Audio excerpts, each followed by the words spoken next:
I'm back!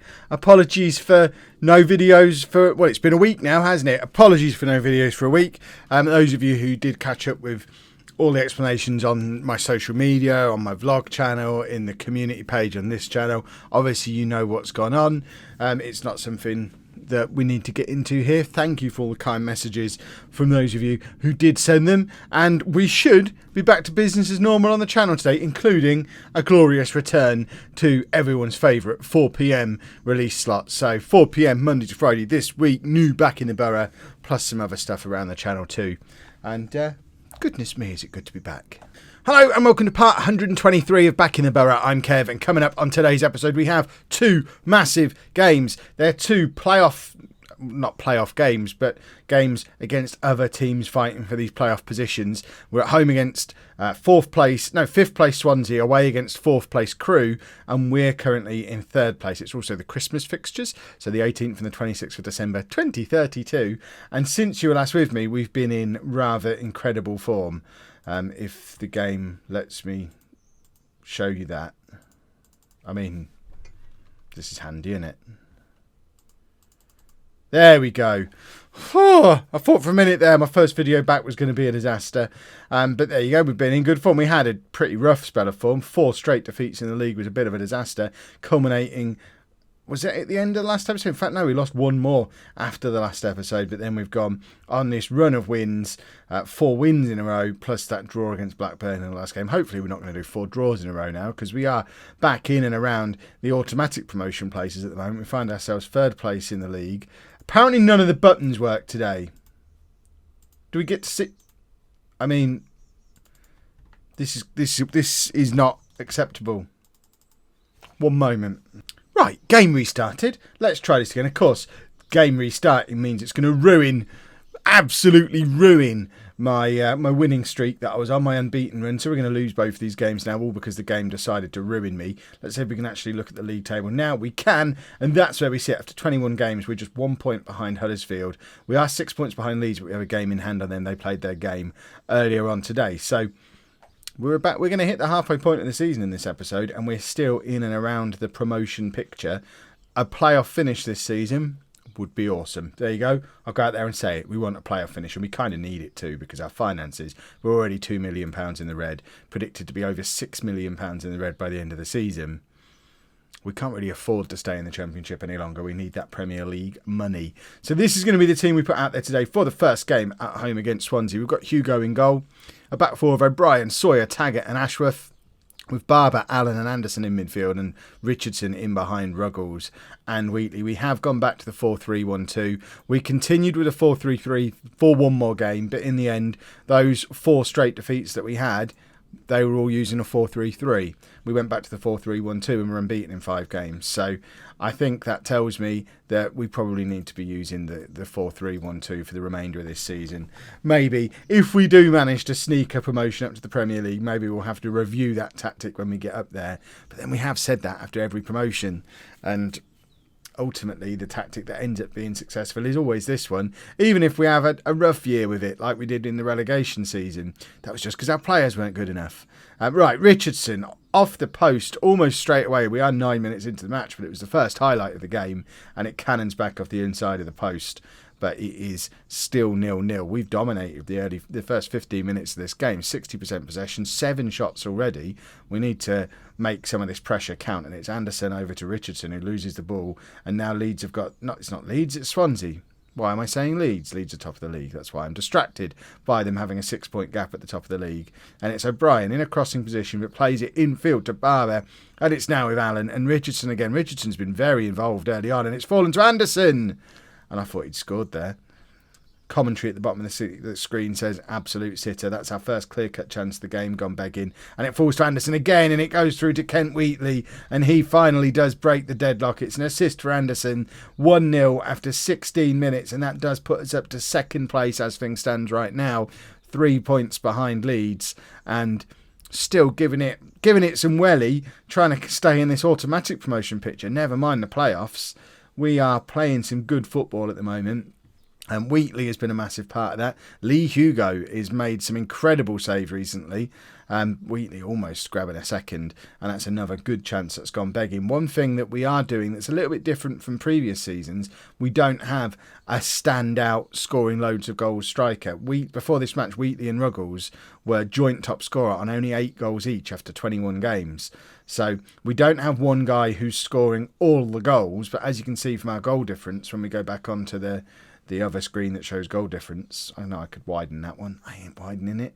Our goal difference is much better than everyone else around us.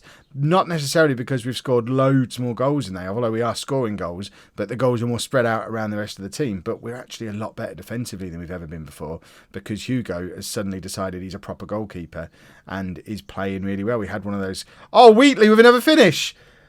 I mean, that one's a little bit fortuitous, but it's a proper poacher's effort, and he tucks away his 10th for the season. And let's have a look at this from the other angle. Wheatley did really well. He had no right to get anywhere near the ball here. Barber plays it through. Wheatley's got 2 men in front of him and a goalkeeper rushing on. Slides in, complete 50-50 opportunity, and just tucks it into the back of the net because he got the right toe in it at the right angle. And it's 2-0 after 36 minutes. And, after all the positive stuff I was saying about Lee Hugo, he combines terribly. I don't know if it was Taggart or Sawyer who got in his way. I think Hugo probably had that and the defender got in his way. But either way, Swansea didn't punish us and we go into half-time 2-0 up. 2 goals for Kent Wheatley, and we look fully in control of this game at the moment. They've not had a shot. Swansea have not had a shot on target yet. We've had nearly 60% of the possession. We're having shots constantly. We just need to make sure we don't get complacent and let them back into the game. They've just hit the crossbar, and then we've had a bit of a desperate clearance, and they get another corner from it. And we need to make sure that we don't let them back in here. We've had 3 clear-cut chances to their none, and we're only 2-0 ahead. So we need to... Is they going to get a red card here? Was Wheatley through? He wasn't. It's only yellow. Kent Wheatley can score from anywhere, though. He showed us that earlier on in the game. But luckily, nothing comes of it. But now Swansea with a throw-in our half, and Taggart makes a good challenge, and Hugo does not make a good save. He's beaten at the near post. And despite saying good things about Lee Hugo, and I promise you he's been playing well, that was his first opportunity to make a save. And he's beaten at the near post, and it's pretty poor. It's a great challenge from Taggart initially, but Hugo's got to do better there. And perhaps he's another one of these. We've had a few of these players over the years. Perhaps we've got another camera-shy one who's noticed you lot are looking. So he's decided he's going to stop making saves. Don't look at me! Right, let's make some substitutions. Why am I clicking on that guy's name? I was meant to click here. You can tell I'm out of practice. I've not played Football Manager at all for a week now. Very out of practice. Nathan Ashworth is not playing well at all, so we're going to bring Morris King on for him. King is recovering from that injury that kept him out for a little while. And he's going to have to fight his way back into the team at right back for now, because Taggart and Sawyer have been really good in his absence. Richardson's not having the best of games, but we don't have another attacking midfielder. So for now, we'll just take off Barber and bring on Tony Barron in midfield. Barron's been having a very good season as well. And hopefully not concede another goal. O'Brien makes a challenge. O'Brien's been looking to go and play football in Ireland, which I think is a little bit of a weird one. He asked if he could go and join Dundalk, and I know he is Irish, but he's 27, so he's in the prime of his career. He's playing for a team pushing for promotion into the Premier League, and he's playing all the time. And I just sort of sat across the table from him and just looked at him and I don't understand. What do you say to that man? Why do you want to go and play in Ireland when this time next year you could be playing in the Premier League? It makes no sense. And he finally gave up and agreed to stick around for a little while. Right, Ruggles is not having the best of games. We'll bring Sean Hull on for him. Hull had his little purple patch when we were playing with 3 up front before, but he just never seems to get the job done as part of a 2. So he's probably suffered more than anybody from the change in tactic, not least because he doesn't get in the team anymore either. We've been going with Wheatley and Ruggles more often than not. Stainsbury's had a few games as well. And we've got 3 seconds to try and hold on. And it's with Allen in midfield. And it doesn't even find a blue shirt because it doesn't need to, because it's game over. And the scoreline does not tell the story at all there. We've dominated that game. 61% possession, 24 shots. And we've only won 2-1. But the important thing is we have won against one of our promotion rivals. And hopefully we can carry that form through into the next game when we play against Crewe, who are in 4th place. But we are away from home. And you know what we're like away from home. Just the one change for the Crewe game, then King comes into the team to start at right back ahead of Ashworth to get back to our more defensive setup that we had at the start of the season when we were doing so well, when we always had either Sawyer or King out at right back, playing a lot more defensively than our normal right backs would be, who tend to be proper right backs who push on a little bit more. The rest of the Championship all seems to have played a game between at this one and our previous one, so I'm hoping we're going to have a little bit of a fitness advantage going into this game, although looking at conditioning the two teams, I guess Crewe have rested. In fact, Crewe have also not played a game. So there was a full Championship programme like 3 days ago, but for some reason, it wasn't a full one. There's like 4 teams who didn't play in it, and we were among that number. So I don't know is there a full one today? There is a full one today. I don't understand. We're playing Huddersfield in like 2 days' time, so perhaps that wasn't one from... I don't understand why the fixtures have gone a little bit screwy, but apparently they have. But Huddersfield, as you can see, are now top of the league as well. So our run of big games continues after this one. So it's massively important that we can pick up a result against Crewe so we can take some momentum into that Huddersfield game, which could potentially be a New Year's top of the table fixture, which would be very pleasant, but it does rely on us picking up a win today. Although, as ever, in these away games, and we continue with this as our party line, away from home against a good team like Crewe, we're happy coming out of this with a draw. If it ends 0-0, there's going to be no complaints at all from us. We've got Huddersfield at home, and we'd have to feel confident on what would then be a 7-game unbeaten run if we can draw this one. We'd have to be confident of beating Huddersfield at home and potentially replacing them at the top of the league. Although, actually, looking at that, we wouldn't, because there's a 4-point gap if we don't win here. So we got to win. We want to win because I want to go top of the league soon. I like being top of the league. Huddersfield are 3-0 up away against Sheffield Wednesday. I don't know how good Sheffield Wednesday are. In fact, they're down in the relegation zone, so we won't read too much into that. Richardson plays it through to Wheatley. What a strike from Wheatley.